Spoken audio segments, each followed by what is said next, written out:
Caitlin Clark is listed as probable tonight. The return everyone's been circling finally hits the floor against the Sparks. If you're just joining us, Indiana's availability watch has been all about Clark's recurring back issue. It flared again after the June 24th Phoenix game, and the Fever managed her return around this Western road trip. Sophie Cunningham's illness squeezed the guard rotation too, but Indiana stabilized behind Mitchell and Boston, including that Las Vegas win without Clark. So now it's about when she comes back and what it looks like. This is the Fever Daily Rundown. Tonight, we see whether White eases her in or lets her rip. Plus, a Pissott to Vegas twist, and where the power rankings finally put Indiana. Here's CBS Sports.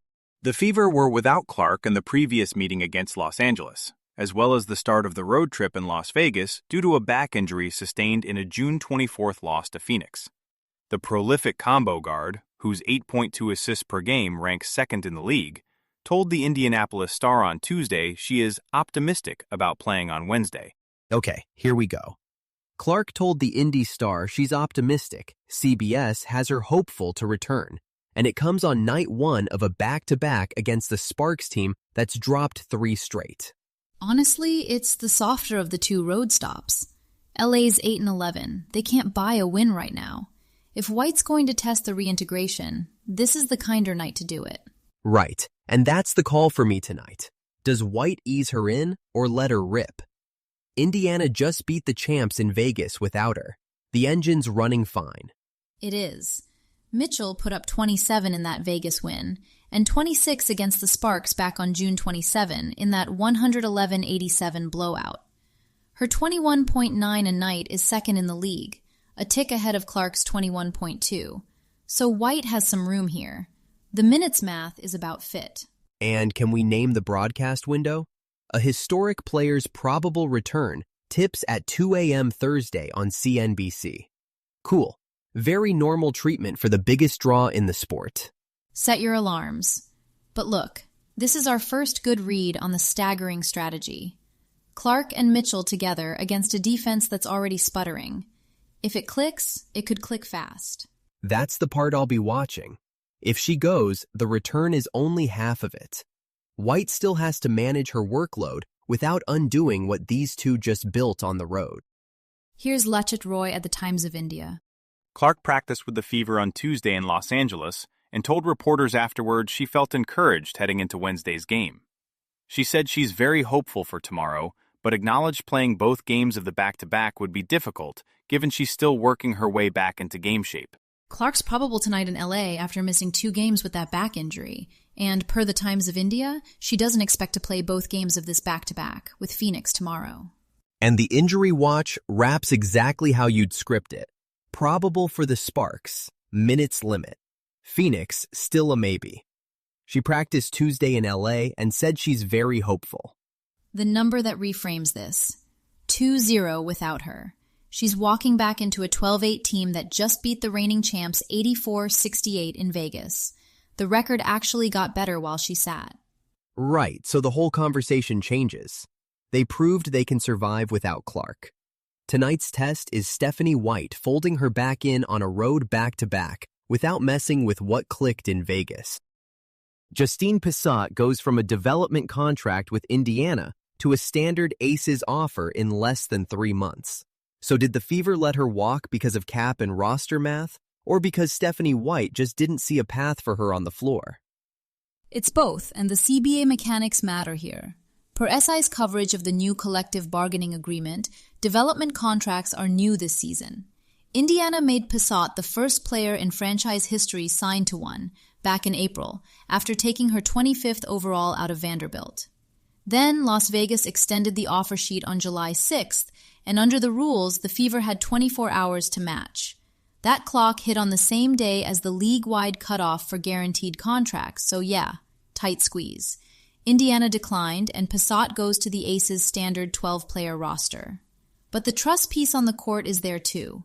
Per Indy Star, Pissott played in only 1 preseason game for the Fever, and back in May, White told reporters she had no idea how long Pissott would be out after a lower leg injury.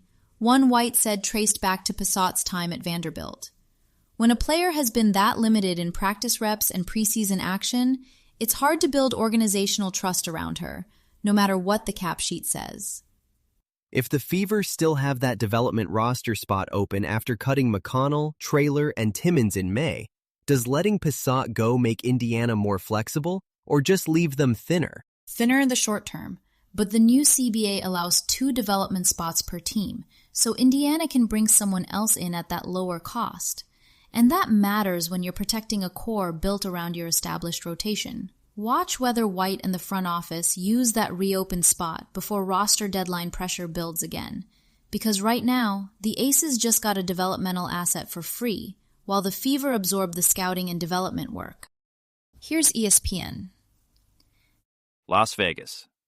Kelsey Mitchell scored 27 points. Aaliyah Boston totaled 18 points and 10 rebounds, and Indiana beat the Aces for the first time in Las Vegas 84-68 with a couple of All-Stars sidelined on Sunday night. 27 for Mitchell, 10 free throws on 12, and Boston cleaning the glass for a double-double. Indiana wins in Vegas 84-68 with Clark in a suit for the 3rd straight game. First time the Fever have ever won in Las Vegas, per ESPN. That's one you circle on the schedule. And that answered what I'd been chewing on all week. Can this group survive without Clark? 16-point answer. I'll temper it one notch. Vegas was without Asia Wilson, and Becky Hammon straight up said if it were a playoff game, she plays. Lowest scoring night of the Aces season. Take the win. Note the asterisk. Fine. Asterisk noted. But that third quarter, Boston, Cunningham, Mitchell each hitting a 3 in a 9-2 run? That's the spacing I've been begging for. Michael Vopel, writing in TSN. Defense led the way, like it has all season. The Valkyries scored just 62 points, shot 35% from the field, didn't have any starters score in double figures, and still beat the Mystics by 13 on Monday, holding them to the fewest points any WNBA team has scored this season, 49. Valkyries at number 1 after 5 straight, and they beat the Mystics while scoring 62 points. 62! Held Washington to 49, and nobody on Golden State cracked double figures. Only the second team in 10 seasons to win a game without a starter in double figures, per ESPN research. When the defense is that good, you can win some ugly basketball. And here's what I actually care about. Indiana's 12-8 and just beat the 15-6 Aces in Vegas. The rankings are finally reading the roster, not just the Clark Health Watch. Why Golden State matters to us tonight. Indiana just navigated Vegas, now it's LA, then Phoenix. That's the West Gauntlet, and the Valkyries make the whole stretch look even tougher. If you like keeping up with the Fever day by day, check out World Cup Morning, a daily 2026 FIFA World Cup recap with results, standings, storylines, and the arguments you'll be having all day. Find it wherever you listen to podcasts. What we're watching next. Indiana visits the Los Angeles Sparks today, July 8th, for the first checkpoint on Caitlin Clark's possible minutes-limited return. Then it's the quick turnaround at Phoenix on July 9, and whether Clark sits one game of the back-to-back before Indiana returns to Las Vegas on July 12. We've linked every story we mentioned in the show notes, so if something caught your ear, you can dig in there. That's Indiana Fever Daily Podcast for today. This is a Lantern podcast.